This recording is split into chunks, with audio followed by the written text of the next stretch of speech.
Bueno, me parece que ya estamos todos por aquí. En principio, brindar porque llegó Dani Selco para la clase del anonimato. Muy bien. Gracias por Eso es lo primero, recibirme. lo más importante. Muchas gracias.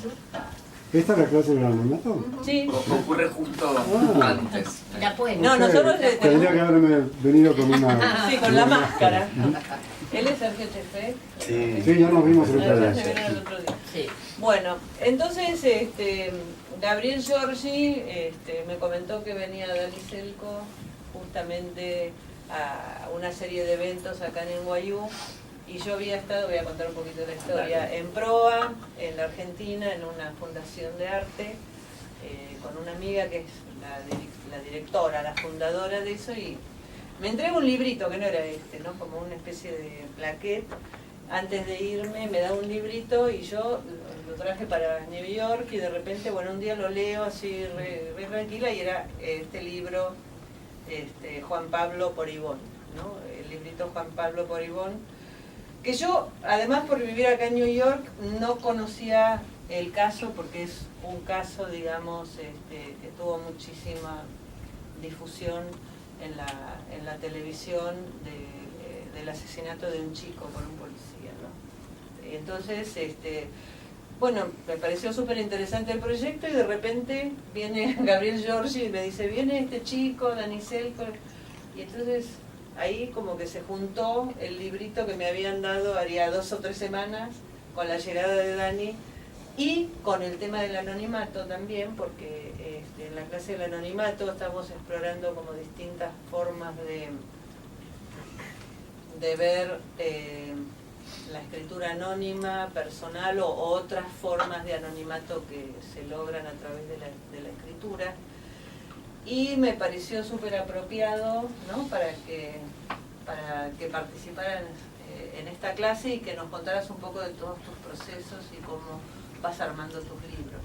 Pero lo que vamos a hacer primero es que Eric aquí, que es un participante del anonimato también, Voy a hacer una va a hacer una mini presentación. La verdad voy a hacerlo lo más breve posible, que para la gente que me conoce puede tardar. Pero no, hay que hacerlo lo más breve posible porque él tiene bastante para decir. Y eso es porque lo que lo trae acá concretamente, y este conjunto de libros, es un proyecto bastante sólido, bastante claro, que tiene un procedimiento y una serie de parámetros estéticos y políticos muy específicos. Si uno ingresa al sitio web de Dani Selco y lo revisa, vamos a decir, de pe a pa, descubrirá que antes de este proyecto, que es colectivo y que pone a la poesía en un... es una palabra que vas a repetir bastante después, pero pone la poesía en una serie de puntos de encuentro entre personas más que entre páginas. Si uno va más atrás, encuentra que él tiene libros propios, vamos a decir, más clásicos de poesía, como quien es un poeta y escribe un libro, y por lo menos el que leí es muy bueno. Ahora bien, como ya lo he conocido en otro día, el día lunes, si cito de memoria algo que dijiste... ¿Y el martes? Y el martes como participé de una lectura colectiva de uno de estos poemas. El día lunes, en medio de la clase de Gabriel Giorgi, dijo algo así como: después de encontrarse con esto, dejó de interesarle esa otra escritura, porque ya había llegado a otro lugar, a otra instancia, a otro tipo, a otro lugar de la poesía, y en realidad diría ese otro lugar es el punto en donde se cruza, vamos a decir, la poesía, la performance, el activismo, una forma de creación y también una forma de conexión y de creación de circuitos. También, como chiste y por último, Dani Selco es prácticamente lo que un laboratorio de científicos en Argentina podría haber hecho para diseñar genéticamente la persona que más envidia puede generarme a mí. como más joven, escribe mejor, tiene un proyecto explícitamente político que no por eso es ordinario, o sea, es envidiable a todas luces, dibuja bárbaro, cosa que no se habló, pero dibuja hermoso y hace música también. Bueno, ahí está. Así que, no, eso fue un Qué chiste. peligro, investigaste todo. Y pero porque me dijeron que te presentara, es como, ¿cómo presentarlo? Tiene que ¿Cómo obedecer a las presentarlo? órdenes acá de... No, es que realmente, si no fuera porque... No, y también eso lo digo en chiste porque, como tuve chance de verlo por 2 días, también tuve la chance de ver al público mientras él habla durante 2 días. Y hay una instancia en que la gente piensa, ¿por qué no se me ocurrió a mí? ¿Por qué no estoy yo haciendo este proyecto? Como, ¿por qué estoy acá y no en, digamos, acá, en esta reunión? Hay 2 tipos de reunión, lo van a ver y él lo va a decir. Hay una que es como la idea original, que es rica, y aparece después la situación de la emergencia y de la urgencia y de lo urgente que potencia todo. Si yo sigo hablando es un desperdicio. Claro. Así que, por favor. Claro. Me interesó bastante que Lila todo el tiempo me propuso hablar del libro Juan Pablo por Ivón, que fue una de las ediciones de este proyecto, que me interesa bastante eso porque, como dijo ella, es un caso que parecería ser local, ¿no? El caso de un policía que persigue a un chico que robó una cámara de fotos y lo mata. Pero que si te acercas un poco al texto y traducís ciertas geografías, es absolutamente global y pasa en todos lados, y es un problema que estamos teniendo todos. Cuando lo lees el libro ese, por ejemplo, cuando estás leyendo este libro, inmediatamente te acordás del caso el caso que hubo, no sé, 2 o 3 años acá, ¿no? De que le dispararon a este chico African American. I can't breathe. Sí, ¿cómo se llama? I can't breathe. Sí, El sí. caso, pero el muchacho no recuerdo, ¿no? Pero que lo asfixiaron. No, ese No, fue no, otro. ese es cuando lo No, tumbaron el que al estaba piso y cuando, lo- que después las manifestaciones le todo el cortaron la mundo estaba respiración. con los brazos en alto. No, son 2 diferentes. Son El dos que vos decís diferentes. que lo tumbaron al piso y lo cortaron la respiración. Ese es Ese. uno. Claro, sí, pero Hay ¿cuál otro. es? El otro Sí. es el chico que le dispararon por la espalda. Hay una loca tradición aquí. Sí, igual das cuenta de lo sistémico del problema Y y ya no saben precisamente ni el cuál es punto cuál, que terrible. está. Eso, mirá, o sea, Claro. cómo pasa que no sabemos los nombres, Michael no Brown. sabemos sus ¿No era Michael historias. Brown? es que son intercambiables. Son intercambiables. Michael Eso Brown. es terrible, claro.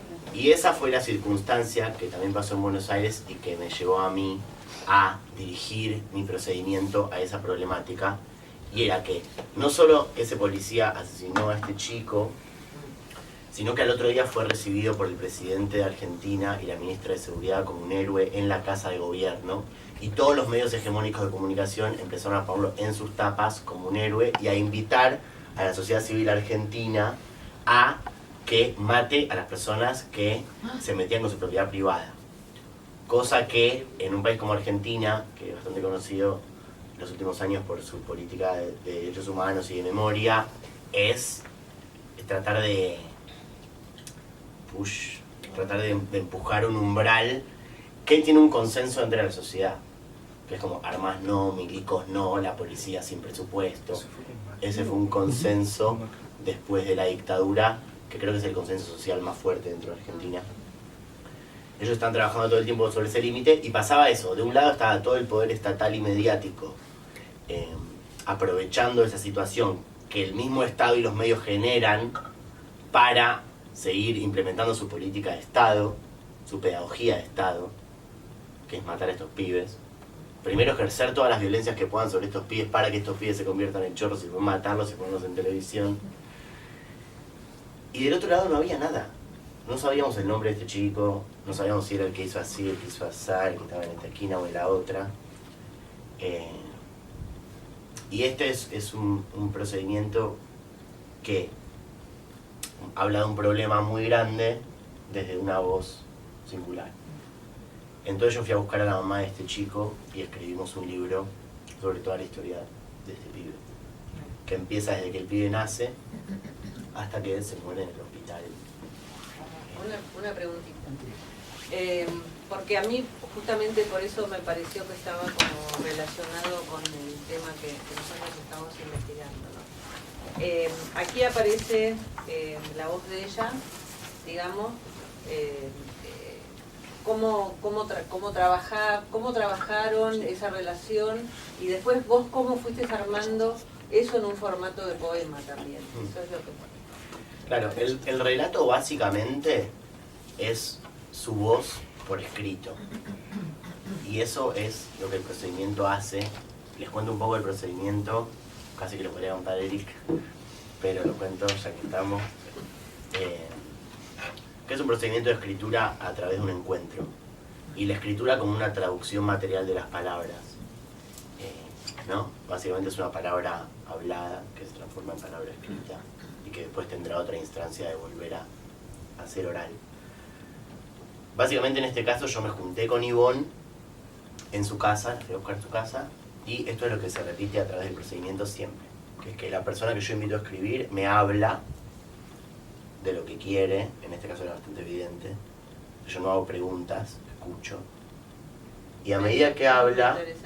Nunca le haces preguntas. No, cuento como las pequeñas decisiones formales que hay y hacemos zoom. ¿Sí? Escucha activa, no se pregunta, no se saca tema, se bancan los silencios.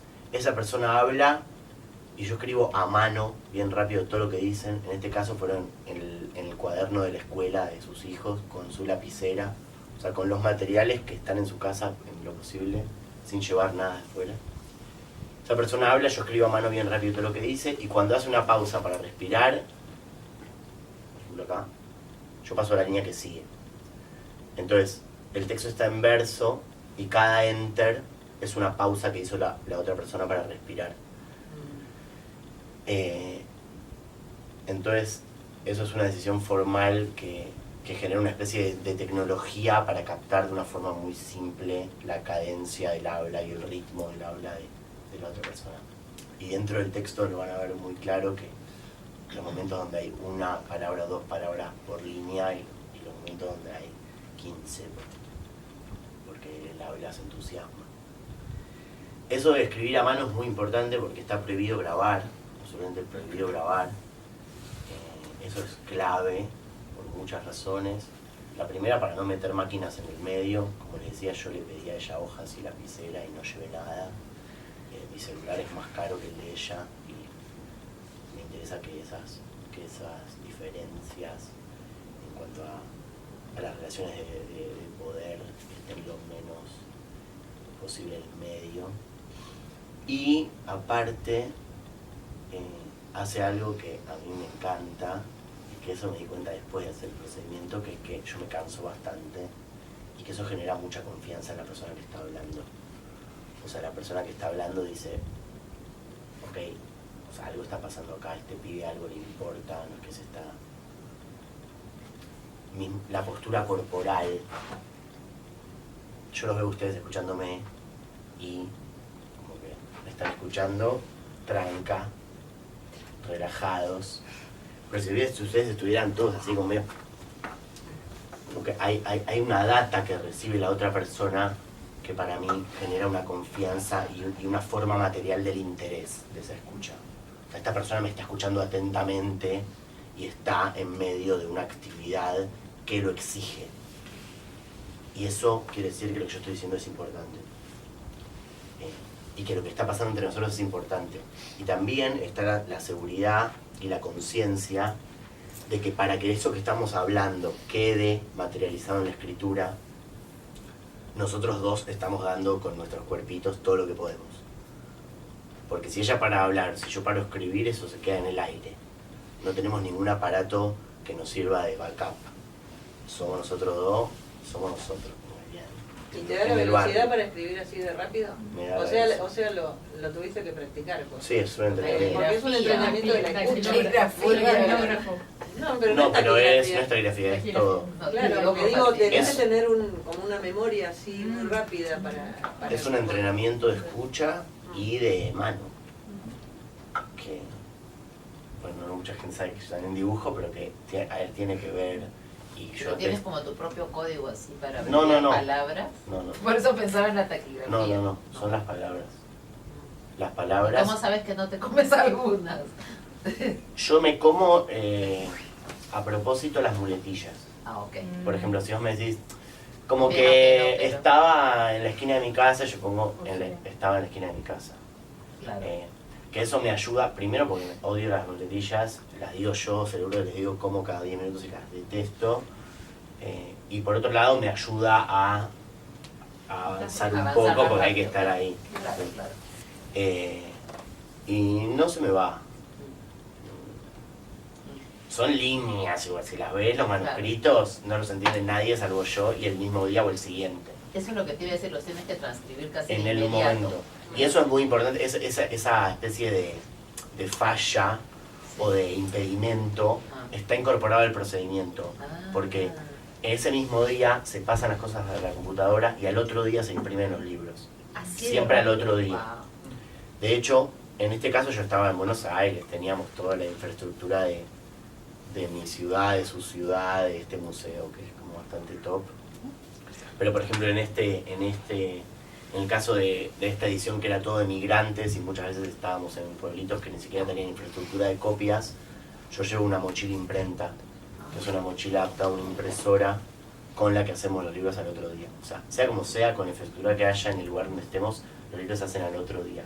Y eso es muy importante, porque pasa algo, así como que yo estoy escribiendo, le decía, como que hay todos como pasos de esa forma de generar confianza, y así como el de escribir a mano es uno, el de al otro día ver tu palabra que vos hablaste impresa en un papel, en un libro, cosa que quizás para nosotros que escribimos es relativamente normal, pero para el 99% de las personas de este mundo genera un extrañamiento impensado. Está incorporado al procedimiento y es re importante. Y de paso Sí. me compensa la falla de que si espero una semana no entiendo ni lo que yo escribí. Nada, claro, claro. No, pero también tiene que ver con una urgencia, porque, Absolutamente. porque lo que pasa es que es bastante compulsivo lo que el texto, que es el, digamos, que es como más largo, porque la verdad que esos otros textos no los vi, pero me parece que son como más cortos, ¿no? O en general Hay de todo. depende de todo. Y Hay un siempre- cubano que habla Sí. 6 horas, que es el doble que Ivonne. Ah, mira. Y siempre tienen la forma poética, son poemas, digo, ¿están en verso o no? Todos están en verso, mismo las personas, ahora les voy a contar también de que hay teóricos, investigadores, militantes que también participan de los libros y ayudan a rodear las problemáticas de otro lugar, y todas las personas y todos los textos que participan del proyecto están hechos con la misma manera.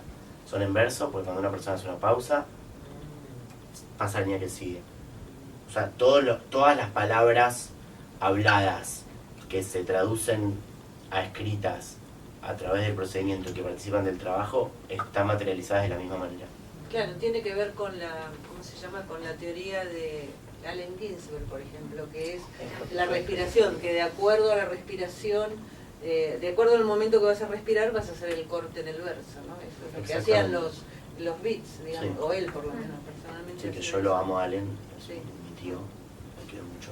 Una persona con la que converso mucho en mi cabeza.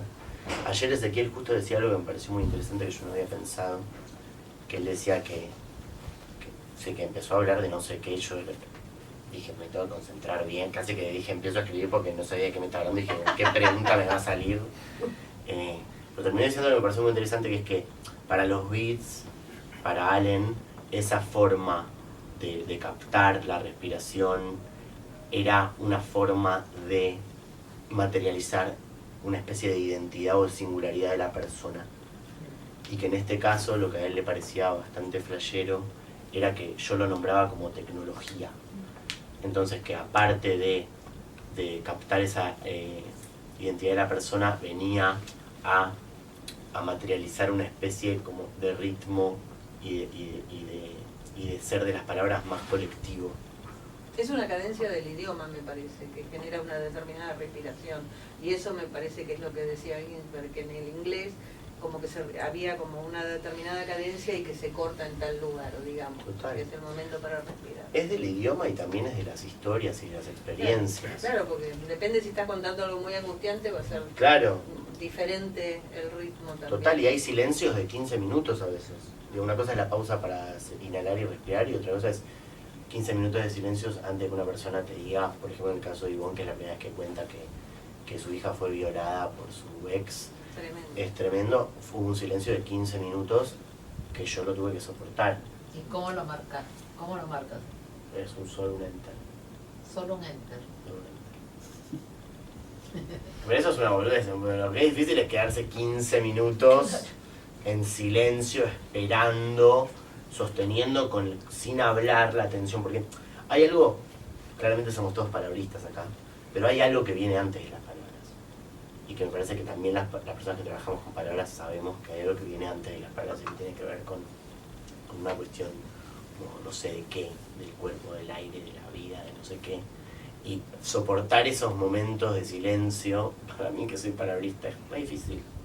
Pues yo muero por preguntarle 500 cosas, hasta tenés una cosa de buena intención, de que ves que está por tirar algo tremendo y la querés como... Es como con el cuerpo, o sea, cómo esa escucha activa genera estrategias para, sin decir nada, abrirse al habla y a la escucha de la otra persona. Porque hay todo un juego muy sutil, que a mí me encanta, que es exigido como palabrista. Vamos acá a hacer los silencios. Sí, que los idiomas tienden a cierta estructura. O sea, el español, por ejemplo, tiende al octosílabo. Tendemos a hablar nosotros en octosílabo.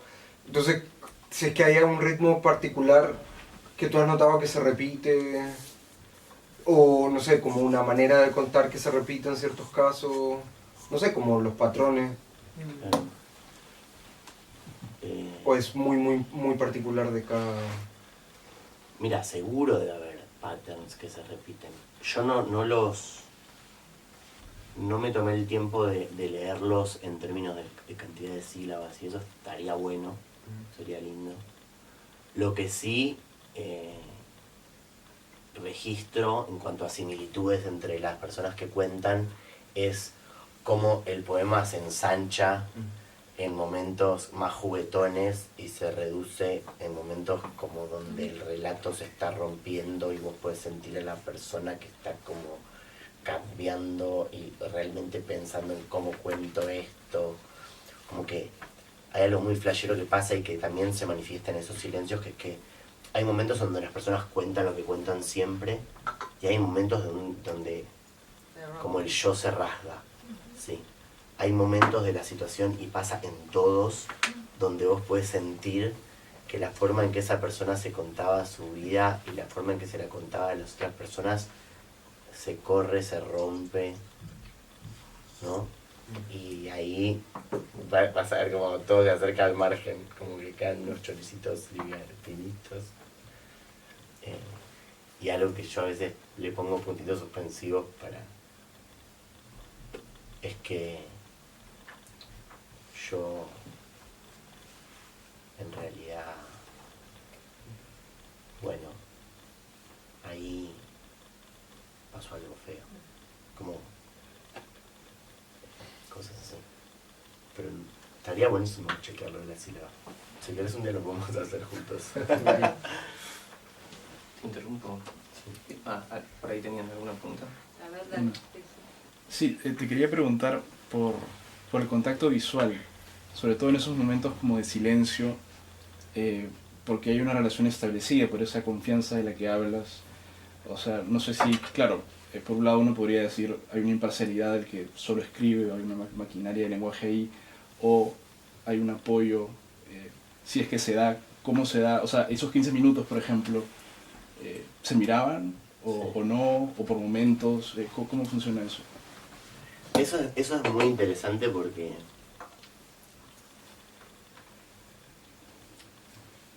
digo, es un procedimiento que tiene mucha piel, pero a la vez que está bastante sistematizado, y esa es una de las cosas que es difícil de sistematizar y de nombrar.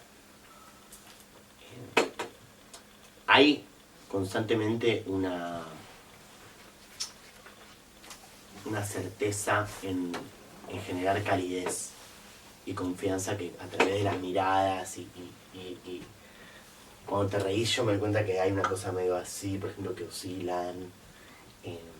Sí, en los momentos más de tensión hay bastante mirada.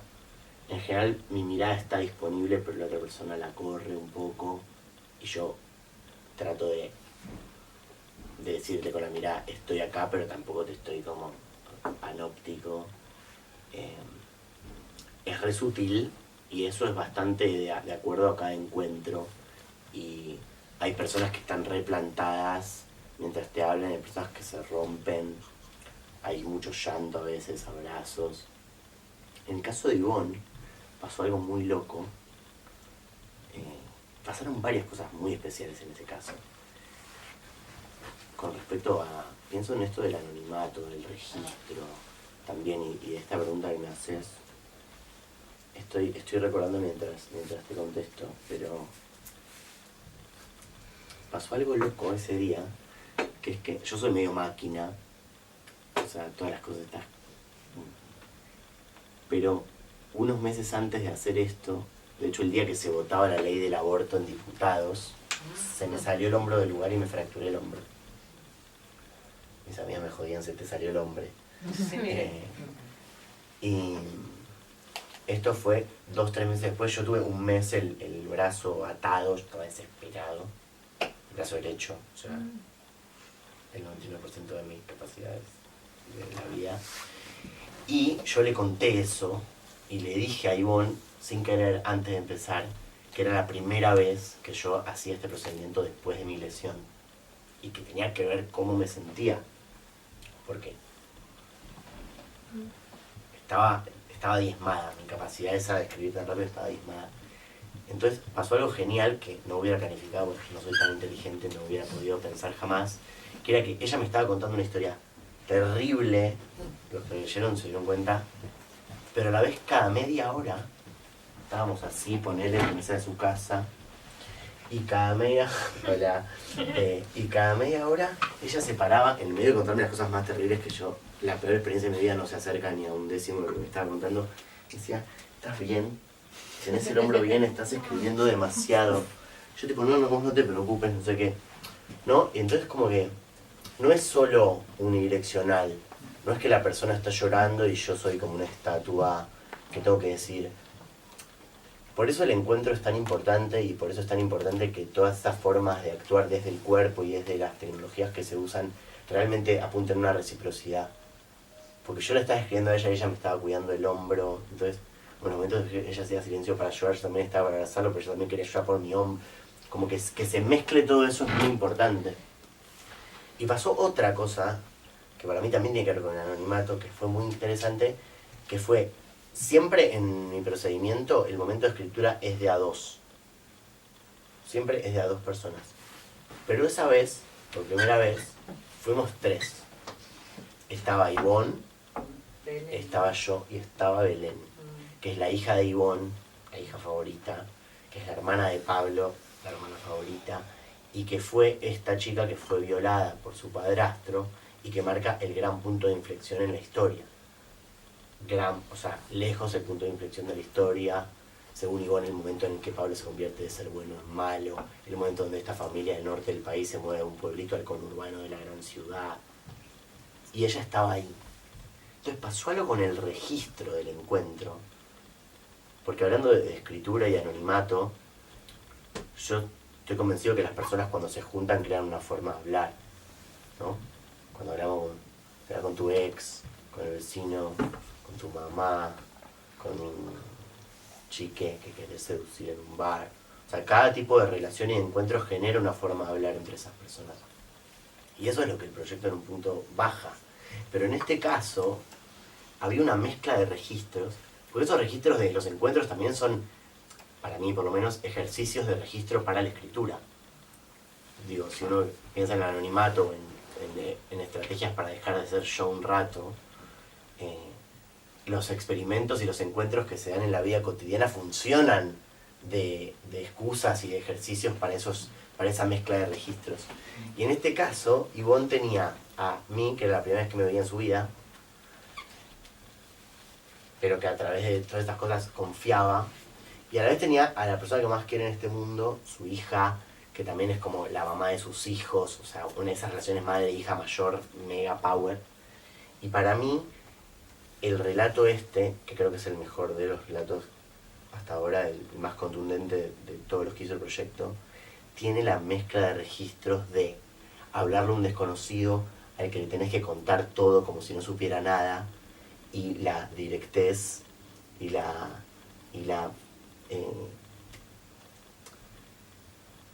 forma de hablarle a una persona que sabe todo y que no le tenés que explicar nada. No sé ni si lo puedo decir bien. Pero ella, o sea, hablaban las dos. No. Hablaba solamente Solo la Ivonne. madre. Por eso es lo que es interesante, que la dinámica de cómo decirlo se dio por el triángulo. Digamos. Eso, ella, es que solo hablaba Ivonne. Solo hablaba Ivonne, Belén escuchaba y yo escribía. Y te miraba a ti y luego a la hija. Y... De a rato Entonces, se ahí miraban giran- complicidad, como buscaban complicidad para decir ciertas cosas. Como cuando ella contó que la habían violado, no sé qué, se miraron y fue como, sí. Como había afirmaciones en la Era el mirada con marido Belén. era el marido de El la ex, pareja sí, del ex sí, de la madre. Sí, me estaba contando a mí Cosa que a que ella la habían violado su ex adelante y que ese era el punto de inflexión de la cosa. O sea, era muy heavy, pero insisto en que hubo ahí una confluencia de registros muy zarpada entre cómo uno le cuenta algo a alguien que no sabe nada y que hay que contarle todo con lujo de detalles, y la confianza de cómo uno le cuenta algo a una persona que sabe todo y que no hace falta explicarle nada. Y para mí el relato de Milagro materializa esa mezcla de registros. Solo para patear la charla, o ampliando un poco más. ¿Quién más escribe en Juan Pablo por Ivonne? ¿Qué otros textos hay? Así no nos quedamos solos. Bueno, el libro de Juan Pablo por Ivonne, que son estos, los blanquitos, pueden agarrarlos, o sea, están para que los desean. Tiene hasta acá el relato de Ivonne, más o menos la mitad del libro. Al otro día salieron como 2000 fanzines que hicimos a través de ese museo. Y empezaron a generarse un montón de situaciones muy power, muy políticas, muy en la calle, para arengar este texto. Se descargó miles de veces, fuimos a la radio, y es tan fuerte el texto, y en Buenos Aires estaba, el año pasado cambió un poco, pero estaba tan pobre nuestra capacidad de generar pensamiento, de generar un nuevo lenguaje para las cosas que estábamos viviendo, ¿no?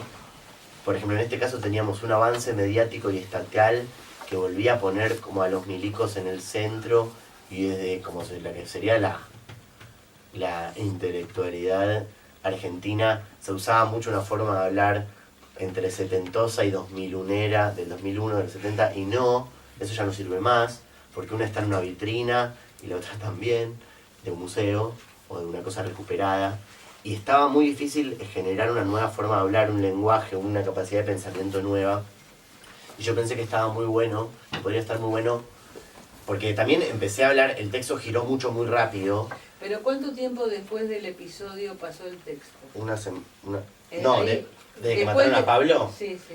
El texto con Ivonne fue más o menos 8 meses después de que mataron a Pablo. Ah, ok, no fue inmediato. No. Fue como 8 meses después. Ivonne seguía llorando en su casa sola, sin salir. Después del libro, después de agarrar el libro como objeto político, fue que salió de su casa, armó un comedor para niños que se llama Madres en Lucha, empezó a juntarse con otras madres del barrio, se separó de su nuevo marido que le pegaba. El libro le llegó al director del Instituto de Vivienda, le dieron un crédito por una casa en Lanús, se mudó a Lanús, yo le ayudé a hacer la gráfica, abrió un local de empanadas que se llama La Casa de la Empanada, que el logo es un dibujo que hacía Pablo. Realmente ella agarró el libro como un objeto político de transformación de vida que fue muy increíble. Pero lo que me parece interesante también es que ella es como un personaje anónimo para el Estado. Absolutamente. Eso es porque no es solamente el procedimiento que vos estás usando, sino que está mostrando lo que es el anonimato de la gente, de una persona como Ivonne que está viviendo en esa situación y que es completamente como si fuera anónima, como que si no existiera directamente. Absolutamente. Entonces, Y ahí se sostiene algo que unas teóricas de Ni Una Menos que participan del libro, esto que preguntaba Eric, yo decidí, como el relato era tan fuerte y como mucha gente muy increíble me empezaba a hacer comentarios sobre el relato desde distintos puntos de vista que me parecían muy valiosos, hacer una edición ampliada del libro juntando esas voces. Entonces eran teóricos, militantes, investigadores que investigaban el caso desde la justicia, no una que fuera de Secretaría de Derechos Humanos, desde Ni Una Menos de los movimientos feministas, desde la antropología y cómo se marcó la autoridad en Argentina, desde la militancia del barrio y cómo aumentó la violencia estatal desde que ese barrio fue marcado como distrito de las artes. Invité a esas personas y las chicas del movimiento feminista dicen algo en relación a lo que vos decís, que me va al cuadrado, que es que no es solamente un anonimato, sino un anonimato subrayado en una mujer y pobre. Porque ellas dicen que al Estado le sirve hacer estas intervenciones con estos pibes chorros, también en parte porque las personas que quedan y que terminan luchando para que estas historias duren son mujeres. Y que la forma de relatar las historias de estos pibes, de estas mujeres, son, como en el caso de Ivonne, yo lo acompañé a probarse a su equipo de fútbol, le hacía una torta para el cumpleaños. O sea, no solo es una voz anónima, sino que la forma de construir relato que estas voces tienen son desde situaciones muy mínimas que para el Estado son desechables, claro, y que se equivocan, ¿no? Y que ahora está, me parece que todos nosotros estamos tratando de dar vuelta un poco esa situación. Pero hay una cuestión de un montón de anonimatos. Y no solo anonimato, yo pensé cuando vos me contabas el anonimato, lo que me parece bastante copado, que es que no es solo como lo que no tiene nombre, sino que es difícil de nombrar también. Ayer justo alguien en la presentación me preguntó por la autoría. ¿Quién es el autor de...? Para hacer un paréntesis, la presentación fue sobre Reunión Frontera Norte, específicamente, que es un proyecto que utiliza el mismo método, el mismo procedimiento, pero específicamente hablando con migrantes, que es algo que descubriste ya entrado el proyecto, todos migrantes entre acá, de la frontera Tijuana, Estados Unidos, y, o sea, Claro, en la edición especial que vino después del de Ivonne son estos libros, que es el amarillo y el verde, que están hechos durante un año en muchos encuentros como estos, en varias comunidades rurales, pasos fronterizos y ciudades de México, Estados Unidos y Canadá, y que materializan las historias de estas personas que tuvieron que escaparse del sur global y que buscan una vida nueva en Norteamérica. En todas estas situaciones, que hay muchas, esta fue el terremoto en México, hay otros que fueron al azar, en todas esas situaciones, eso es tremendo. No tengo más libros, pero todos los PDF son de descarga gratuita, se los pueden descargar todos. También están los libros para los que lo prefieran. Que pasa algo, ayer me preguntaba por la autoría y lo primero que me surge es decir como, creo que le respondí, de hecho, te lo dejo como pregunta a vos, que me terminé contestando algo que yo creo, un boludo. Ahora debería hacerlo mismo. Pero es que a mí me interesa, si hablamos del anonimato, que para mí el autor es el encuentro. O sea, la situación que se arma entre esas dos personas y todas las decisiones formales que ese procedimiento usa y decide, ese es el yo.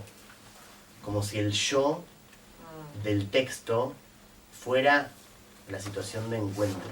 Y para mí, ahí hay una forma de anonimato deforme.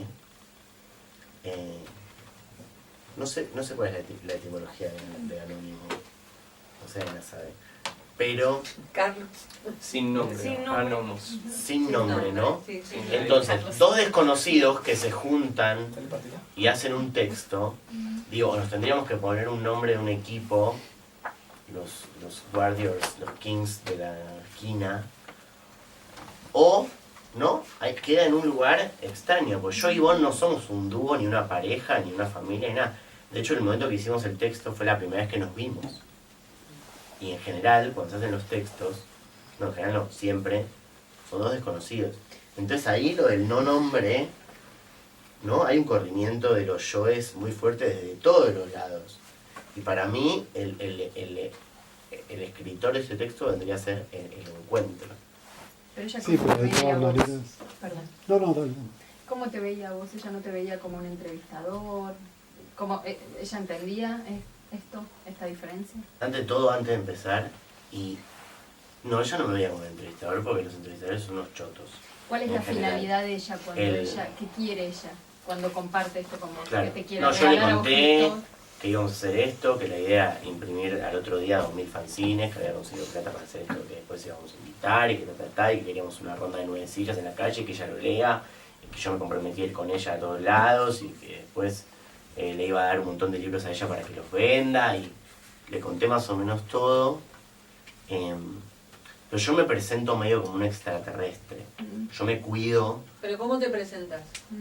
Porque vos decís, yo hablas con ella, por ejemplo, ¿y qué le decís? ¿Cómo te Por ejemplo, presentás? en el caso de Ivonne fue el único caso del proyecto donde yo la llamé por teléfono. En general, por ejemplo, en el caso de las fronteras y de los migrantes es caminando por la calle. ¿Querés que lea esto? Vos metés lo que quieras, pues ya tenés El all procedimiento access. es muy claro, en especial en las primeras 2 reuniones, este negro y aquel blanco. Caminando sin rumbo conozco a estas personas, las invito a escribir unos poemas, compartimos un rato, a veces varios días, y me dictan y les hago de escriba. Una vez escritos los poemas, se imprimen los libros, el escritor lee su libro en una reunión en el lugar donde vive y regala los libros a sus vecinos. Cada escritor cuenta con un portavoz, que eso es otra cosa que preguntaremos, elegido por afinidad, etc. Es decir, Sí. ahí está. Siempre el procedimiento Salvo está adelante. Salvo con el caso de Ivonne, siempre es un encuentro en tanto un descubrimiento. Siempre totalmente. Pero su intencionalidad. Caminando.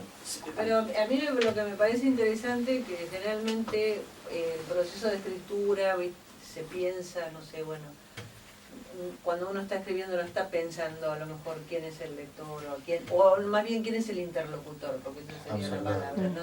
O a lo mejor sí sabés quién es el interlocutor, pero es una persona ausente esa, generalmente. En cambio, en el caso tuyo, la dinámica de la voz que se va a ver es porque el interlocutor está presente y es el que amo eso, lo amo.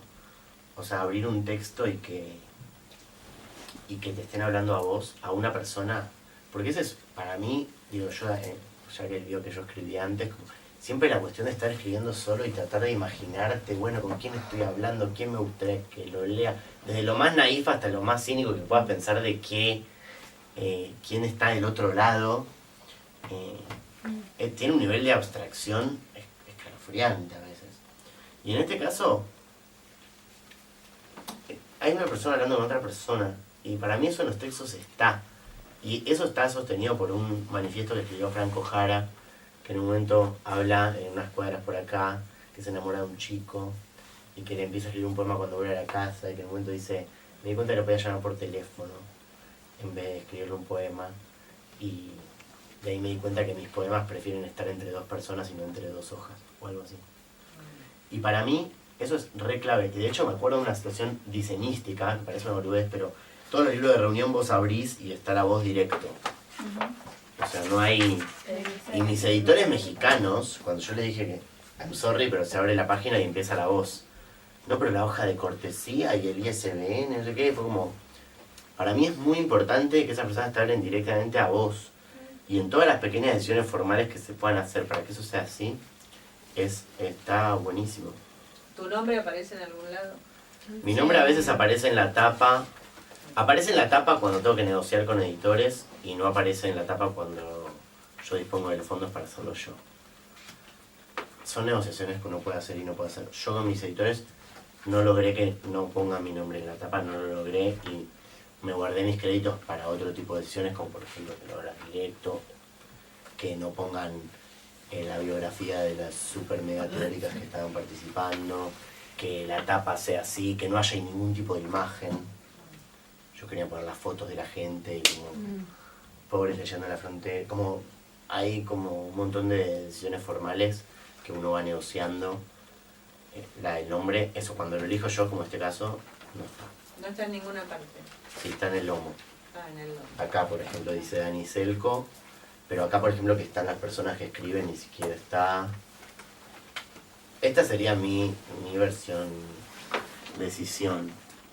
Acá igual, dice mi nombre en la tapa. Y esta, por ejemplo, cuando fue lo del terremoto, que directamente fue en la calle, durante 5 días ponerse en la calle con carteles que los que pasan escriban y imprimírselos en el momento, y a los 3 días sacamos los libros para ir a universidades, a museos, a la calle a repartirlo. Y yo lo que les pedí a los editores, como era lo que estaba sucediendo en ese momento, o sea, no estaba para... Este es un libro sobre el terremoto, como historizar a los 10 días es muy difícil. Entonces le pedí que busquemos una forma de que se entienda que era un libro en proceso, y lo que decidimos hacer es que había 20 etapas diferentes. Más o menos hay 20 relatos adentro, como un compendio de los relatos que yo fui juntando en la calle, y cada relato tenía su tapa.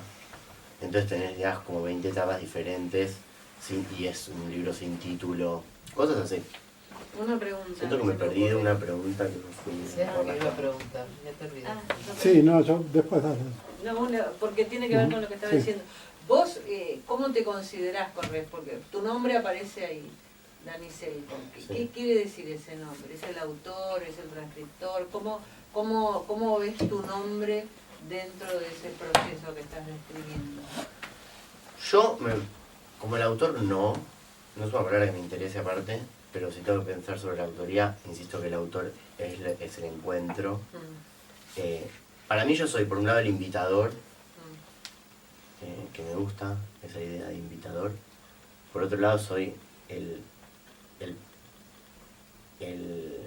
director del procedimiento. O sea, el procedimiento es más grande que yo, pero yo soy su servidor más férrimo. Hacerlo. Ya estoy con los idiomas, pero... Férreo. Férrimo. Pero, si hilo fino, me parece que lo que digo, yo invito a estas personas, yo tomo las decisiones formales que constituyen el procedimiento, y por otro lado yo soy una especie de proveedor de medios de producción, de canales de distribución, de medios materiales.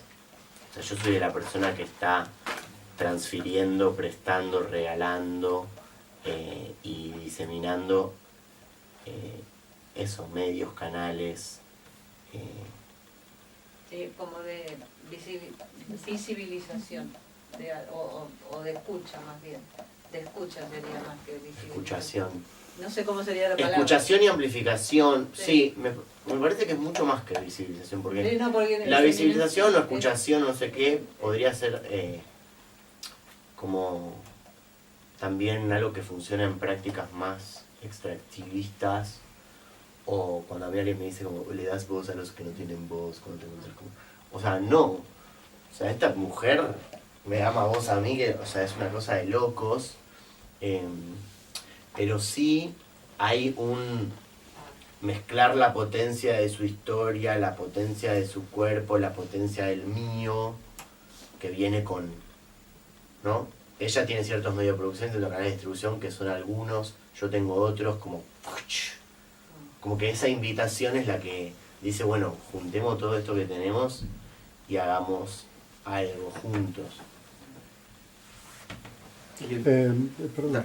No, yo creo que es el comentario alrededor o la conversación alrededor de la idea de autor es interesante también porque uno supone que frente a una categoría tan fuerte que pregna toda la historia de la literatura moderna, siempre tiene que haber una respuesta por un sí o por un no, ¿verdad?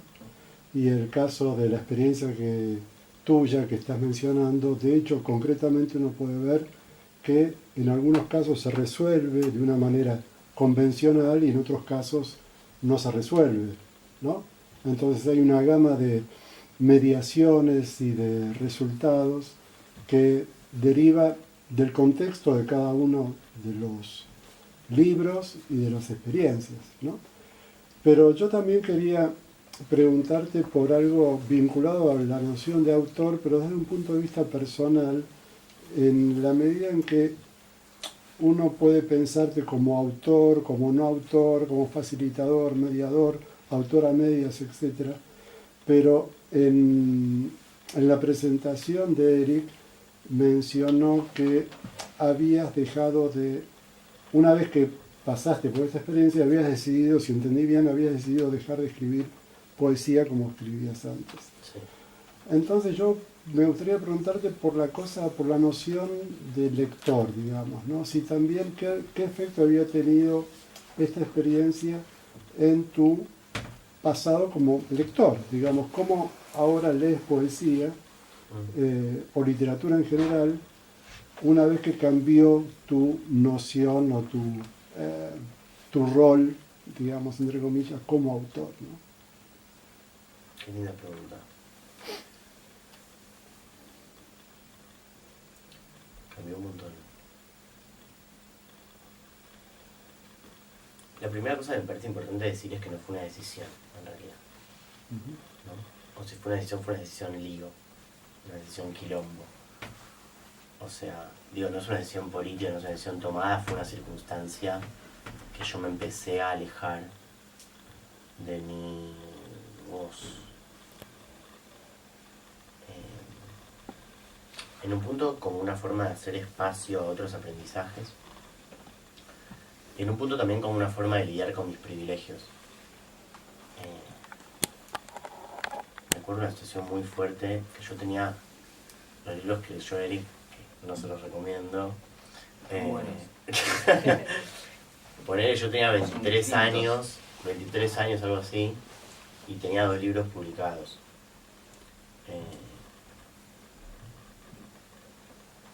Y estaba en una juntada, estoy pensando mientras te contesto, me parece muy linda la pregunta, no me quiero hacer canchero, quiero contestar bien. Y estaba en una mesa sentada con un grupo de amigas muy geniales que eran de mi misma generación, hasta un poquito más grandes.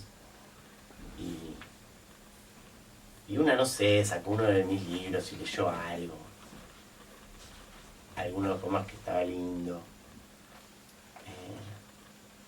Y en un momento una se tiró para atrás y dijo, qué loco, boludo, qué suerte que tenés, porque nosotras, aunque escribimos el mejor libro del mundo, nadie va a pensar que a los 23 años somos lo suficientemente valiosas como para que nos impriman 2 libros. O sea, vos sos un chongo, un chabón, inteligente, entonces tipo, alguien piensa que vale la pena publicarte, pero busquemos una piba en toda esta ciudad de 23 años que alguien esté eligiendo publicarla y no la vamos a encontrar. Y era verdad. Yo empecé a registrar en mis colegas, en mis pares, y como realmente yo estaba aprovechando, sin látigo lo digo, yo estaba haciendo uso, o estaba viendo en mi vida materializarse una serie de privilegios que yo tenía por una serie de circunstancias, entre ellas, por ejemplo, ser chabón. Y ese comentario de mis amigas me repegó. Y mi escritura era una escritura muy, no sé si leyeron una poesía de 90, 2000, principio de 2000 es argentina, como tipo yo estoy en mi cama y no sé qué, y siento, tipo belleza y felicidad. fui al supermercado y pensé que que el tiempo y el champú están cerca, porque como que era muy... Y esa es la poesía de los 90. Claro, o sea... ¿Tú dices como belleza y felicidad esa onda? Sí, o sea, que cualquier cosa te vas a encontrar una lectura en Buenos Aires, digo, es una... ¿Y qué cosa es chabón entonces? Una forma, vamos a decir, de Chongo. masculinidad perdón. joven. Chongo es como... Chongo ya Chongo tiene es otra cosa. hay una suerte de Chongo no es sexualización. Sí. Chongo Chongo es como un chabón sensualizado, es una palabra compleja medio para puto usar. también, medio gay Ahora y se un usa poco así, no sé qué. O el chongo era como un joven que salía con un viejo también, podía Ah, ser. sí. Ah, En ya la en mi época- época no. En mi época Nosotros sí. chongo es otra También, cosa. Vino con su ¿Qué es un chongo. chongo? también las Un burdel. travestis. Un burdel. Las travestis Burdeles. usaban el término para referirse a Sí, porque al tipo que se ve No, ¿qué O sea, Mariela pensaba que para nosotros era otra cosa, pero en verdad para Natalie, para mí es otra cosa que de Mariela. Para nosotros es un chiste. Todo. Ahí nomás en la oficina. Actualmente se utiliza, la forma en la que lo estoy usando es o dos personas chonguean choto es como que tienen una algo pareja, una feo, relación falso, pero también informal, es pene. como Sí, que pero cogen, o un chongo es un acepción tipo de cualquiera pene en edad de estar antigua. sexualmente activo. Pero también se puede usar, cuando uno dice como eso es una actitud rechonga, también se usa para repatriarcal, por ejemplo. Sí, sí, podría ser. Sí. Pero cuando dicen no seas chongo, No, Eso. eso es un Puede uso más ser antiguo. muchas cosas. Pero una chica sale con un chongo. Sí, Digo, me Un chongo levanté puede ser el chongo. pibe que Sí, se el coge piso cada cuando tanto. sí. Sí.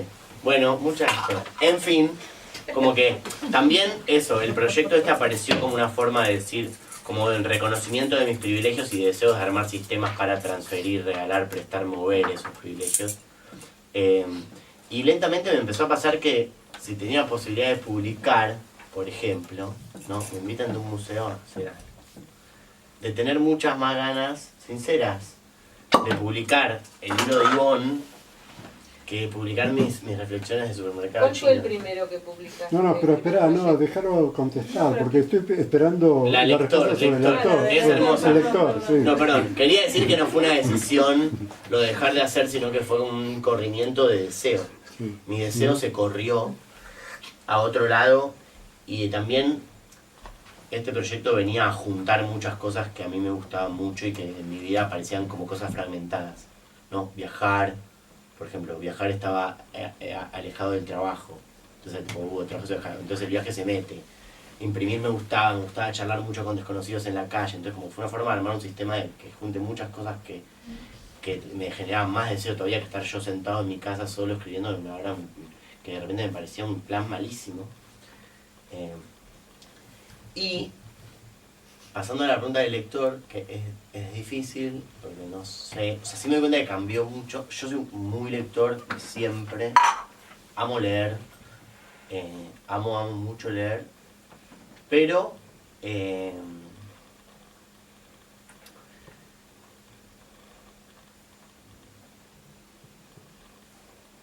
Eso es doble enter, ¿eh?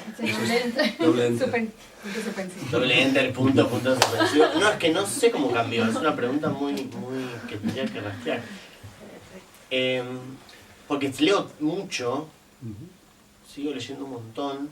No, digo, probablemente no haya cambiado entonces, es una pregunta... No, estoy pensando que cambió en dos frentes. Por un lado cambió en a qué personas leo, o qué estilos leo, qué gente leo. Y por otro lado cambió mi forma de leer, mi forma de sentir que del otro lado hay una voz. Me acuerdo una vez, perdón que no te pueda contestar nada tan mejor, vamos por las ramas. Me acuerdo una vez que me mandaron a una... Es una muy buena respuesta. Ah, bueno, qué falta, seguimos, entonces, a ver si aparecen más cosas. Me acuerdo una vez que me mandaron a la dirección en la secundaria, en segundo año, porque leímos un texto de Nietzsche, y yo realmente leía mucho desde muy chico, y para mí siempre el acto de leer era un acto de presencia. Y yo tenía el trip, por eso tipo Franco Jara es mi amigo, Charlie en mi cabeza, John Cage, el otro del fantasma, son mis amigos. Sobre todo en esos años que yo todavía no tenía amigos artistas o amigos escritores, entonces mis amigos estaban en los libros. Las personas con las que yo charlaba en mi cabeza las conocía en los libros. Entonces, bueno, segundo año leemos, no sé, así habló la Zaratustra, que yo amaba. Y entonces, no sé qué pregunta la maestra sobre Nietzsche y Dios, algo así. Yo contesté algo así como, no creo en Dios, creo en nosotros. Y me encantó porque leí el libro de este increíble Nietzsche y aparte me senté, fue como sentarse con Nietzsche en un escritorio, sentarse al lado de él y que me lo lea.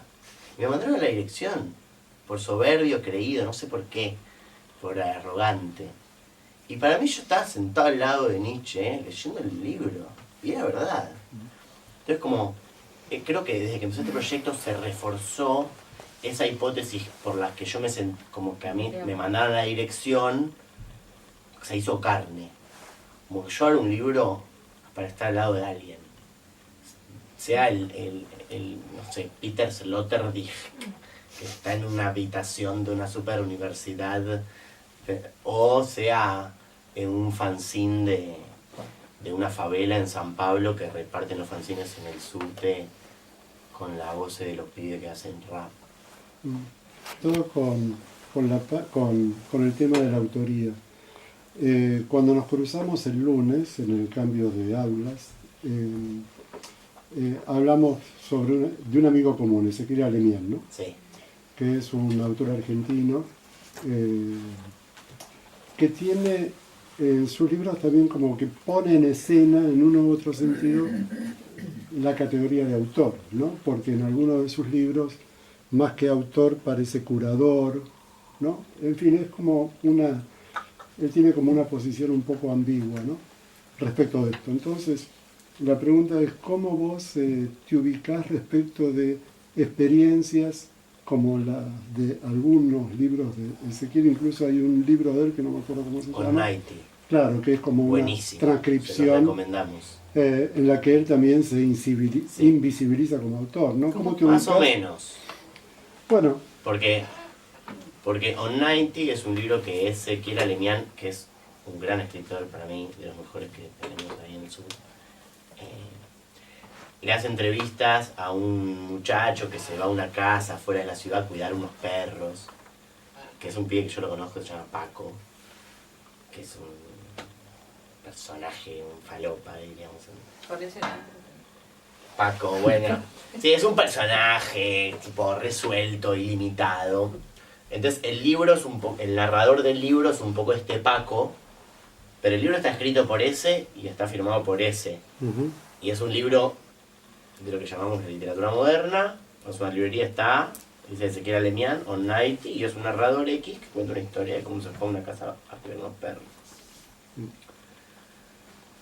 Yo, en cómo me paro ante él, que aparte tengo la confianza con él y lo quiero. No, para no personalizar, ante este tipo de experiencias que puede ser la de él o que puede ser la de otros libros, en donde hay una noción de autor que está como tramada por tensiones similares a las que están por debajo de tu producción o de tu estatuto técnico, ¿no?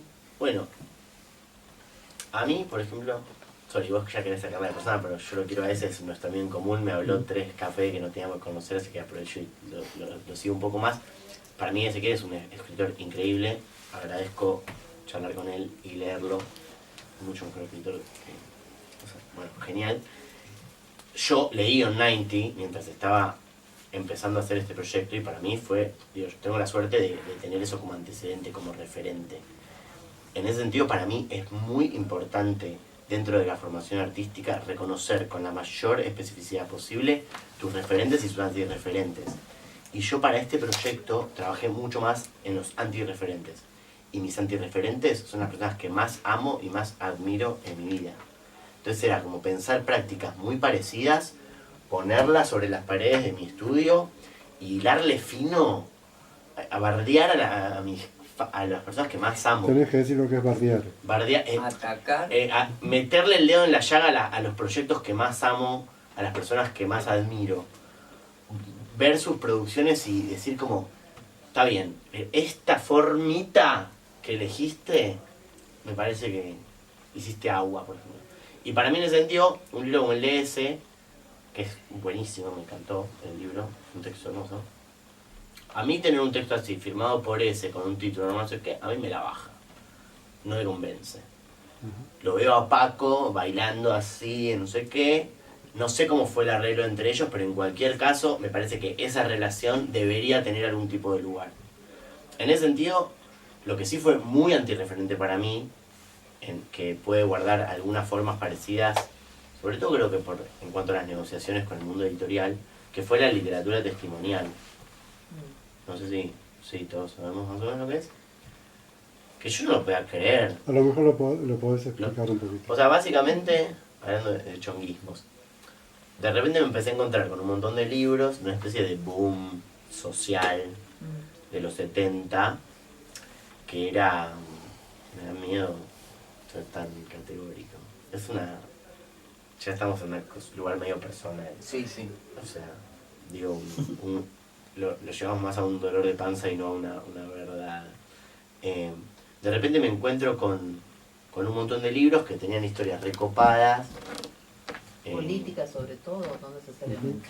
Pero que había mucha intervención. Básicamente lo que pasaba era que un blanco, hombre, privilegiado, intelectual, como yo, ¿sí? Como vos, iba, justamente, iba a, por ejemplo, a... Por eso se los estamos explicando.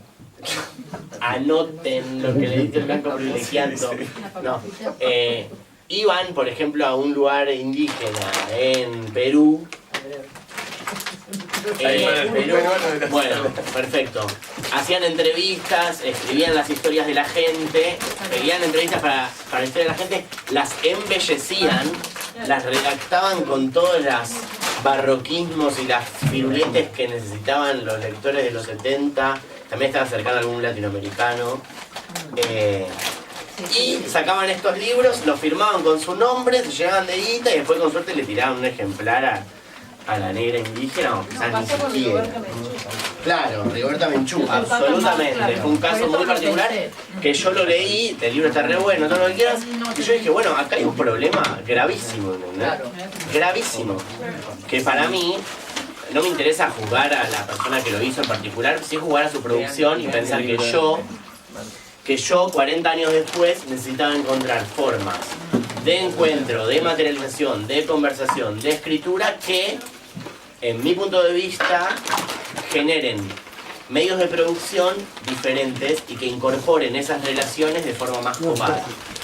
Sabiendo que iba a fracasar en otras cosas y ansío el momento en el que yo sea ese alemián y hablé con un chico de 20 años que yo, que me dé la vuelta. A simple vista uno agarra el libro y dice, Dani Selko, está el nombre en grande y todo, pero en el momento en que uno abre y hace la lectura, se nota cuál es la gran diferencia con esa literatura. Pero el proyecto puede funcionar sin ti. Absolutamente. No sé, no sé de ti. Absolutamente. Ya no necesitamos que él nos legitime para robarle el procedimiento. Esa es la gracia. Un estado de entrega y de disponibilidad muy particular de la persona que lo hace. Pero la mayoría de mis amigos lo llevaría bien. Pero por ejemplo me lo pidió una directora de una escuela de primaria en Entre Ríos y le fue re mal. Porque con toda la estructura escolar y hay todo un juego de jerarquías que acá se mueve todo el tiempo que no se podía mover. Te quería hacer yo antes de rato una pregunta. ¿Cuál fue el primer proyecto que hiciste y cómo lo hiciste? Porque cuando pasaste de la escritura de la poesía, ¿cómo empezaste ese primer proyecto? Bueno, por eso Hace rato que no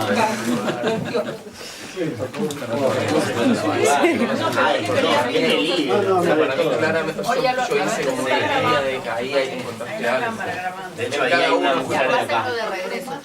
Bueno, che, coman papas fritas pero no se me desconcentren.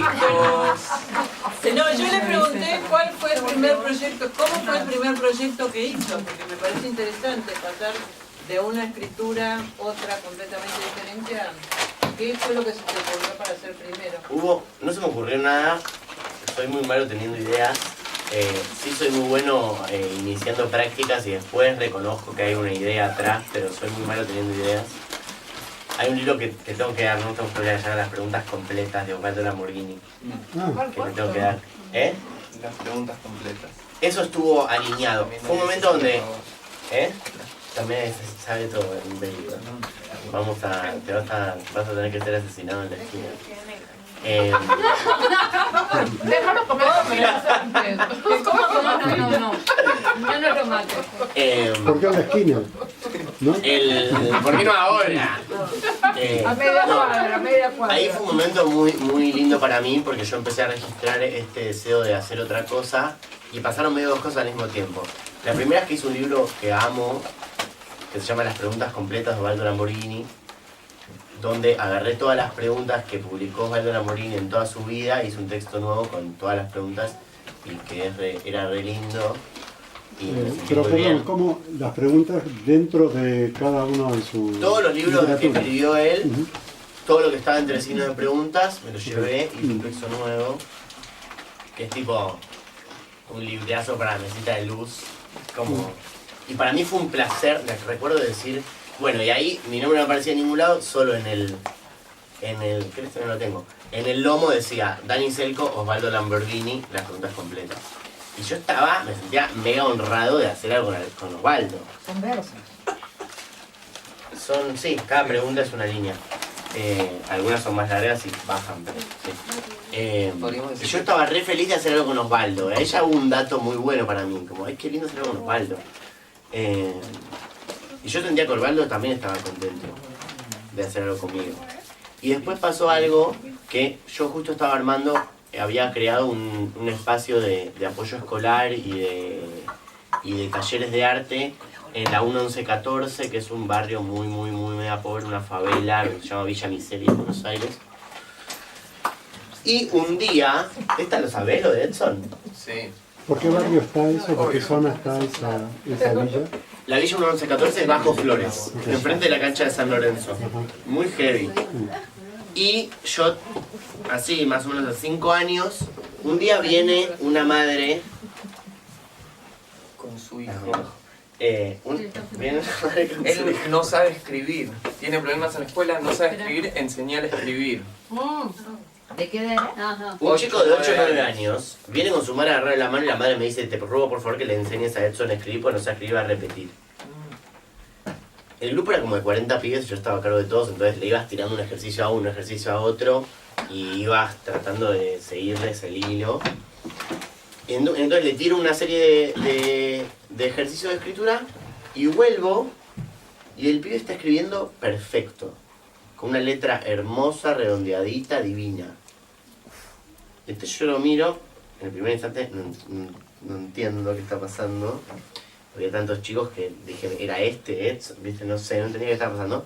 Entonces le digo, pero Edson, escribís perfecto. Y el pibe me dice, ¿Esto es escribir? me sacaste el suspense. No, esto es escribir, me dice. Y yo le digo, sí. Y dice, yo pensé que no sabía escribir. Y mira, no sé si tus padres no saben escribir, o si lo que le dicen de la escuela es cualquiera, no saben ni quién sos, pero si escribís perfecto, te escribir.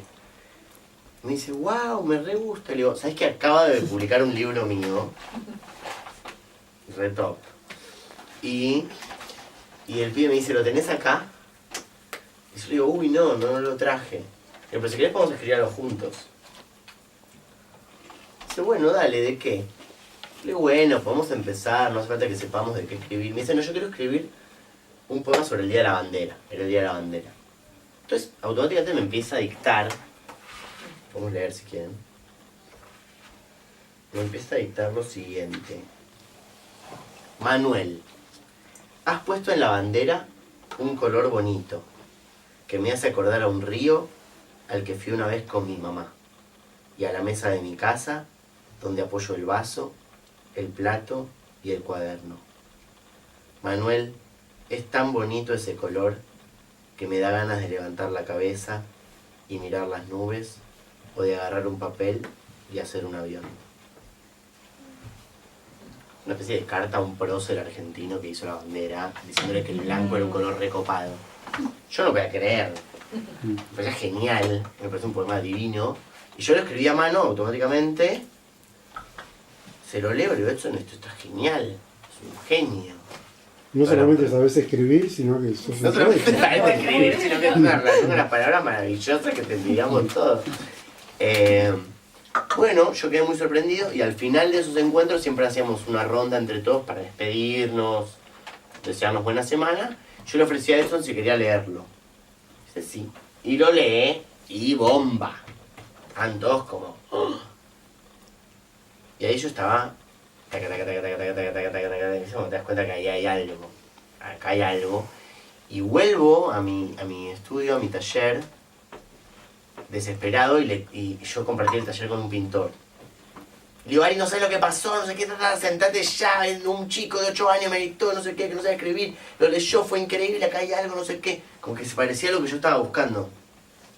Y al toque también veo que mi amigo, es un pintor contemporáneo buenísimo, bla, bla, bla, estaba pintando un cuadro sobre Sarmiento. Un retrato de Domingo Faustino Sarmiento, que es el padre del aula en Argentina. Otro gran prócer. Manuel Belgrano es el de la bandera, Sarmiento es el de la escuela y la matar a todos los indios para traer la civilización. Y entonces le digo, sos vos, le digo. Sos vos en Mini, es un mini Ari. Y ahí apareció otra cosa del proyecto que después se constituyó, que es el portavoz. Que es que cada una de estas personas recibe un portavoz, que es un artista, un investigador, algo así, que también es el responsable de leer sus textos en voz alta en otros momentos y recibe textos para repartir a los demás. Y es elegido por afinidad. Por ejemplo, si este pibe que habla de Manuel Belgrano y ahora está haciendo un cuadro de Sarmiento, bueno. O si uno es re feminista, una mujer de feminismo, bueno, como El portavoz. Ayer, por ejemplo, en la lectura que hicimos, yo leí a Andrés, que era el cubano que le habló durante 6 horas. Así que como mi afinidad era que yo hablara, No tienen poder de síntesis. nada que ver, no tengo nada que ver, pero esa era la afinidad. O sea, y sí, nada, es atractivo como aparece. Y eso de los portavoces fue súper interesante. En estos 2 primeros libros, que fueron los primeros 2 libros del proyecto, donde sobre todo se estaba volviendo más material el procedimiento, y era por azar, o sea, no importaba el tema, hay gente de entre 5 años y 80 años, no importaba de qué. Hay diarios míos de cómo los conocí, por ejemplo, está contada la historia de Edson, y también hay textos de los portavoces, de cómo, que suelen ser artistas como medio, que tienen experiencia y que son respetados por su entorno, como para inyectar también de un poco de deseo de escuchar algunas historias que si nadie conoce quizá ni le presta atención. Hablan de cómo es esto de dar tu espacio. Por ejemplo, tenés una lectura de Ezequiel Alemián y de repente que caiga y empiece como... Salí de Tijuana ayer a la mañana a contar toda una historia que nada que ver y terminé diciendo: soy Norma, una mujer trans de Guatemala, estoy cruzando la frontera de Tijuana. O sea, cómo es prestar tu cuerpo, tu voz, tu momento para hacer sonar la voz de otra persona. Eso era re lindo. Así más o menos empezó. Ahí hay una Perfecto. pregunta No, acá. pero estaba bueno para generar como ideas también. Con respecto a la pregunta del anonimato y la autoría, lo que es tuyo y de tu autoría es el proyecto en sí, no los textos. Pensando eso. Pero yo tenía preguntas sobre la edición. Tú mencionabas que el enter es la pausa de la respiración de la persona. Sí. Pero hay oraciones, hay poemas que cambian, que pasan a la siguiente página. Sí. ¿Cuál es el procedimiento? Cuando pasan a la siguiente página es, por ejemplo, estamos escribiendo, que mi padre, mi infancia, no sé qué, bueno, termina, te das cuenta cuando termina algo, y es como, ¿querés un vaso de agua? Bueno, se va, toma un vaso de agua, lo trae, bueno, y empieza como, no sabés lo que me pasó ayer, bueno, eso es otro poema. Como cuando claramente cambia de tema, una pausa muy grande en el medio, cambia de poema. No es muy... ¿Y cuándo se termina el poema? Salvo en el de Kiki, siempre se termina cuando la gente termina o cuando se cansa. Salvo en el caso de él, del cubano al que él encarnó, que fue el lejos el más largo del proyecto, que estaba hablando hace 6 horas y no paraba, y yo le dije, bueno, la cortás. Acá llegó mi amor. Las repeticiones que normalmente pueden pasar en una conversación, las mantenés todas, ¿o no? ¿Qué repeticiones? Te digo, cuando la gente se repite, dice más o menos lo mismo, trata de decir la idea muchas veces, ¿o no? O es La duda que la gente expresa. Habría que leer y hallar dónde están esos lugares. Yo no los edito, pero me parece que la situación, insisto que las decisiones formales que toma el proyecto, la situación edita. Claro. Si estás hablando con alguien que está escribiendo y no sé qué, y te dice que al toque vamos a hacer un libro, mañana lo vas a leer, no te repetís tanto, vas avanzando de a poquito. No sé, debe haber algunos que son medio repetitivos, pero si repiten algo es porque están insistiendo más que porque... Me recuerda... perdón. Acá hay Sí. una pregunta de Mariela y después... Sí. Eli, que es el archivista y ahora es el coordinador. Me encanta, Eric, venía a Buenos Aires. Ahí es una pregunta un poco Ahí me fui. es un poco indiscreta la pregunta, pero ¿cómo financias esto? O sea, ¿cómo esto puede publicarse? ¿Cómo lo No produces? es para nada indiscreto. No, para mí está buenísimo que nosotros blanqueemos las situaciones económicas de nuestros trabajos para ayudarnos a pensarlas y armarlas. Yo no creo más en los artistas que delegamos todos los modelos económicos y prácticos de nuestros trabajos en, por ejemplo, un editor, en un manager, en un galerista. Me parece que quedó un poco viejo, que después de todas las discusiones de la profesionalización y todo, donde estamos profesionalizados en un montón de cosas, entonces aprovechemos y profesionalicemos nuestros modelos económicos. Para mí está bueno compartirlo. Este proyecto no tiene becas estatales ni nada de eso. Yo no lleno PDFs para pedir plata.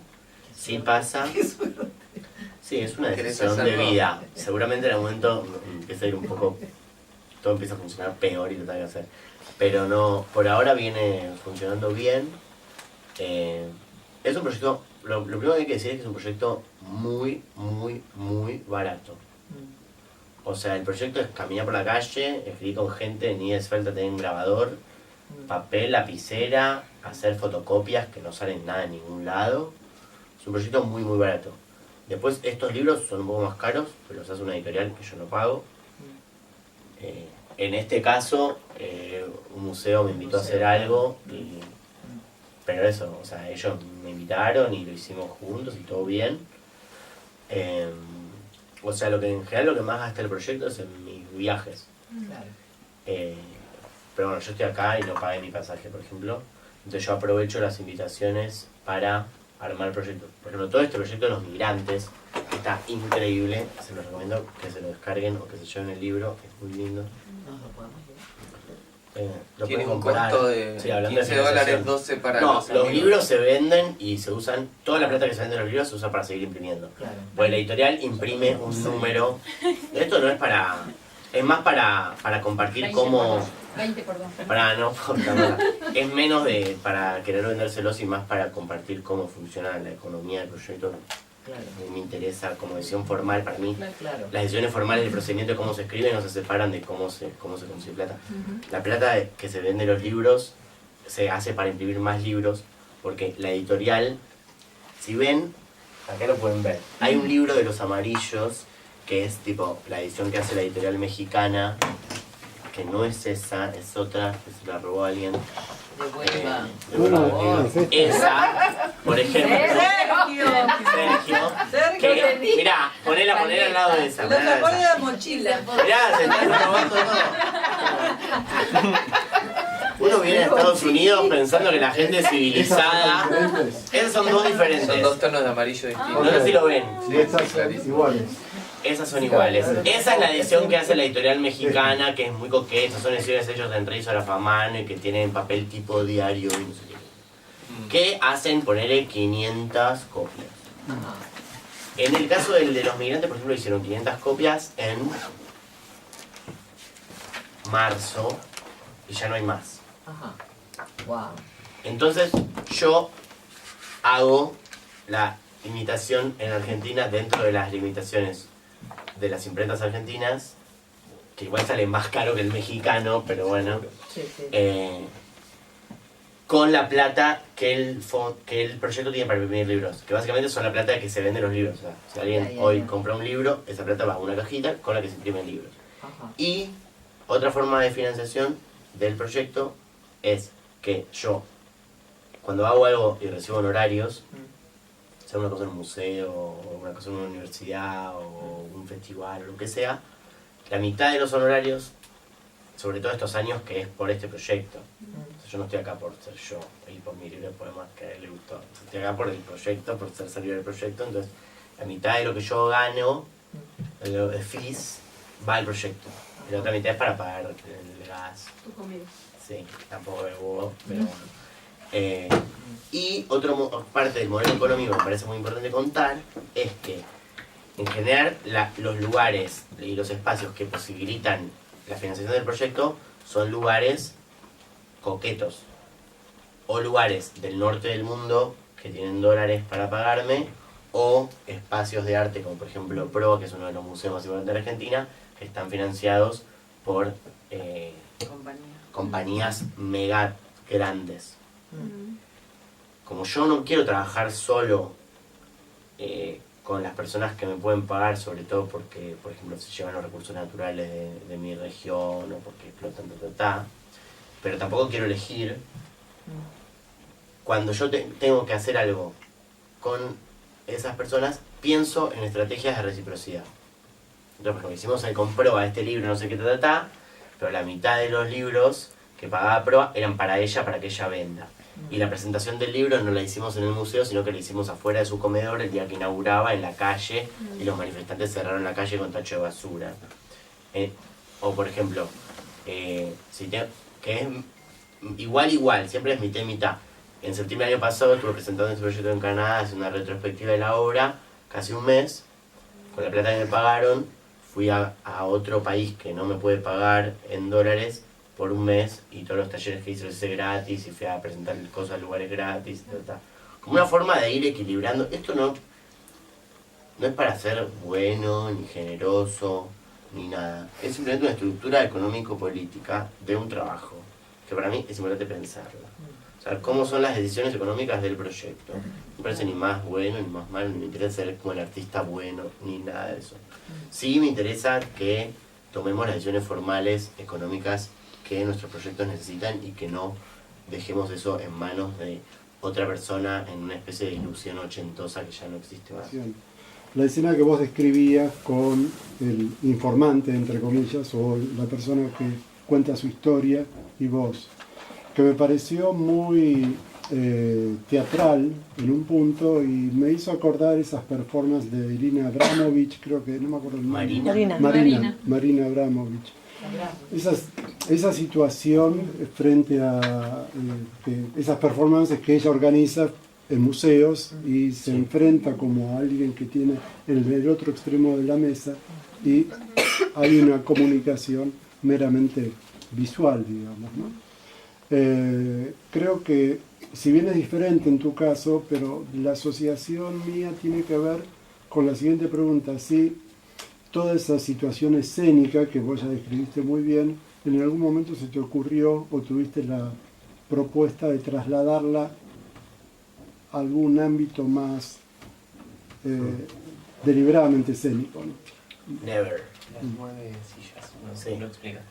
Never, o sea, de que esa persona vaya al museo conmigo, jamás.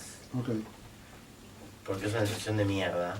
Uh-huh. A mí me interesa, lo de Marina Abramovich también sería un antirreferente, o sea, a mí me interesa que ese encuentro de a dos sea en donde esta persona se sienta cómoda, no en un lugar que ni yo, que soy el que lo invita, se siente cómodo. Uh-huh. Pero sí hay una situación súper teatral de cómo se cuenta el proyecto. Por otro lado, hay otra cosa importante que quiero decir, que para mí este proyecto es un proyecto que transporta presencias. Y que transporta presencias a través de la palabra escrita. O sea, que la persona que se quiere encontrar con estas historias y estas situaciones se tiene que tomar el tiempo de sentar el orto y leer. Eso es muy importante. A mí me gusta mucho eso y eso lo sostengo desde el aburrimiento y desde el ser medio angurriento con los materiales que se dan. Por ejemplo, a mí me repiden un video de las mujeres trans leyendo en la frontera en la ronda de 9 sillas, no. Y el registro de la obra, por ejemplo, son 9 sillas vacías. Si vos querés reconocer los jugos de esa presencia, tenés que tomar el tiempo, entregarte y leer los textos que requieren entrega, no son textos fáciles ni suaves.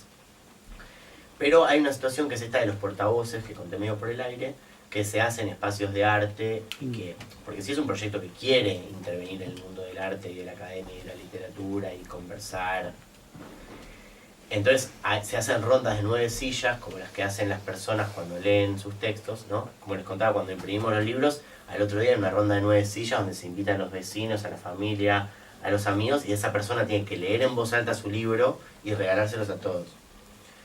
Eso después se replica en espacios de arte, y las personas que leen son los portavoces. Estos artistas, investigadores, militantes que yo elijo por afinidad y que leen los textos. Y esa es una sensación súper teatral, re teatral. De hecho, a veces las hice en teatro. Yo prefiero no hacerlos en teatros, porque hay toda una cuestión jerárquica del teatro, de tipo de los asientos del público y el escenario, que es una chotada para el proyecto, que no está bueno. En general se hace en lugares que de todo el mismo piso y que sean solo sillitas. Pero es re teatral. Ahí es una situación re teatral y de escenificación y de encarnación de las voces, que sí es lindo y me gusta. Pero siempre son a través de otras personas. Las personas que participan pueden venir a esos espacios de arte de invitadas a tomar un café o lo que quieran, pero no tienen una responsabilidad ni una tarea, porque es una situación incómoda en general. Sí, la última, dale. ¿Ya terminamos? Un montón de... Y bueno, pero mira, vamos a zapar. Estaba pensando que para Ivonne fue un proceso de sanación, el hecho de tener su palabra por escrito, un proceso de sanación con respecto a su trauma. ¿Cómo cuenta como esa historia de Belén y se cuenta, estaba pensando en esa silla, en esa persona, en Ivonne leyendo un trauma que es suyo, pero es principalmente de Belén, y cómo lleva a cabo como ese toma de decisión de un testimonio se cuenta, otro testimonio no se cuenta en relación a publicarlo, porque por ejemplo Belén, según entendió, como que no tuvo una voz en eso. Sí. ¿Cómo toma esas decisiones? Esa decisión está Teniendo en tomada de cuenta ella. antemano y está contada de antemano. Si ellas quisieran, hay personas que lo hicieron y yo lo soporto. Hay como radio edits. O sea, hay veces, por ejemplo, me acuerdo, digo, si ellas me hubieran pedido, bueno, en la lectura no leamos la parte de la violación de Belén, hubiéramos hecho así, hubiéramos hecho como ellas querían y hubiéramos hecho una edición del fanzine sin esa parte para que ellas regalen. Yo igual insisto para que eso no suceda porque confío en la potencia política y transformadora de esa situación. Pero está esa chance y yo la ofrezco. Eso pasó con una mujer de Queens, Valeria, que contó por primera vez en su libro que se lloró la vida, que había sido sexo servidora durante 10 años en México. Cuando hicimos su presentación en Queens, en la plaza esa, el asiento 10, al final de la J, me pidió que sacáramos esa parte y la sacamos. Y ahora le dije tipo, vale, estoy volviendo, no sé qué. Pero ella me dijo que la podía poner en los libros. Que quería que eso le sirva a otras personas lejos, pero no quería que lo escuchen sus hijas, sus amigas. Así lo hicimos. Y ahora le dije, vale, estoy volviendo, no sé qué. ¿Querés que cambiemos algo? ¿Te quiero llevar más copias de sus fanzines? Me dijo, sí, quiero tener fanzines con todas las partes que te dije que borres. Y aparte quiero que en vez de Valeria le pongas Beatriz, que es el nombre que yo usaba en México y que desde que me vine de la frontera cambié mi historia y ahora siento que ya estoy preparada, una vez que cuente esto, de amigarme con mi identidad pasada. Sí, pero me refería más bien a cómo toman la decisión de no contar, o sea, de no preguntarle a esa otra persona que estuvo involucrada, de que está en ese mismo espacio, en ese momento contigo, pero está callada durante todo el momento en que Ivonne está contando la historia, ella está callada. Sí. Está callada también después, cuando se habla. ¿Belén decís? Sí, como cómo toma la decisión de, de que Belén no cuente ninguna cosa ni esté escrita ahí, como sí. Eso. No, eso no fue una decisión, fue una circunstancia. Yo invité a Ivonne a escribir, estaba sentada ahí. Si Belén se hubiera puesto a hablar, yo lo hubiera escrito y hubiera buscado la manera de que sea de las dos, o sea, yo no tenía ningún problema. Yo no hago preguntas, porque no hago preguntas, eso sí es una decisión, pero yo no es que la mandé a callar a Belén ni nada. De hecho, Belén está en la voz de su madre y no por nada es la primera vez que en esa situación se cuenta la violación de Belén. O sea, Belén habló a través de Ivonne, como Ivonne habló a través de mí, como yo hablé a través de Belén. O sea, hay una transferencia ahí de palabras repotente que para mí está. Yo conociéndolas a las dos y ahora siendo amigos, ¿verdad? Digo, la voz de Belén está. Pero sí, ella era mucha mirada con su madre, como el momento que cuenta, se miraban, era como sí. O sea, ellas no tienen no te imagines a una persona reprimida por su madre, ¿eh? O sea, Belén es más mamá que Ivonne, es más, o sea, mueve todo. Ivonne decía yo me tengo que ir a trabajar 15 horas por día, Belén hace todo. Son como dos madres, es una familia como bimatriarcal. Sí, no, lo decía más en la cuestión de la parte de la sanación y de la necesidad de tener voz cuando se cuenta por primera vez, pero en cuestiones, o sea, dentro de la parte psicológica de eso. Bueno, si te interesa la parte psicológica y la voz de Belén, pasó algo muy increíble. Ya te lo sabes, no sabes. Fue de lo más increíble que pasó, que cuando hicimos la ronda de 9 sillas, el día que inauguró el comedor de Ivonne, se leía el libro en público. Y estaba lleno de gente del barrio, lleno. Que les contaba que cerraron con cestos de basura de la calle, descontrol. Y estaba la ronda de 9 sillas ahí. Y tuve una situación medio peronista muy graciosa con los militantes del barrio que no querían que hagamos una ronda, querían que pongamos un escenario porque decían que les molestaba que le demos la espalda a la gente. Yo traté de convencerlos de que la espalda era una cosa linda del cuerpo. Bueno, no me entendían, hasta el momento dije, bueno, lo que les contaba el fantasma de John Cage, hay que sostener las 9 sillas, es la arquitectura del ritual, esto es así, se la banca, no, listo, decido yo. Y Belén pidió estar en la ronda, ¿no? Entonces, la persona que lee, y vos en este caso elige quién está en la ronda con ella. Si Belén pide estar en la ronda, y vos me pide a mí que esté en la ronda, yo nunca estoy, pero se desmayó antes de la reunión, así que ameritaba. Y hablamos todos, en la ronda estábamos Ivonne, yo, una militante del barrio, varias madres víctimas de gatillo fácil, y Belén, ¿no? Y Belén pide la palabra al final de la ronda. Dice, yo quiero hablar, yo quiero leer esta parte. Cuando estábamos por la parte de la violación, dice, yo quiero leer esta parte. Ok. Micrófono, que yo tampoco lo hubiera usado, pero es como la negociación con la gente de ahí del barrio. Belén agarra y dice, bueno, yo quiero... Y se pone a llorar y corre el micrófono. No, yo quiero hablar, no sé qué, y corre el micrófono. Y pasó algo con la estación de 9 sillas, de la ronda esta, que los militantes no querían usar, y que es la arquitectura ritual del proyecto, que todas las personas recostaron su cuerpo hacia adelante, y yo incluida, yo lloraba en realidad, ni siquiera. Pero todas estas mujeres increíbles, que tienen mucho más fuerza que yo, empiezan a decir, dale Belén, vos podés, dale, vos podés. Como que la ronda se convirtió en una especie de caldo de cultivo, de arenga, de decirle dale, susurrando, yo tipo... ¡Uah! Y Belén habló, leyó su parte, no sé qué, y fue increíble. Y Belén es parte de eso. También en ese sentido no hay que morfarse de la autoría, o sea... no, Belén es increíble. Bueno, gracias.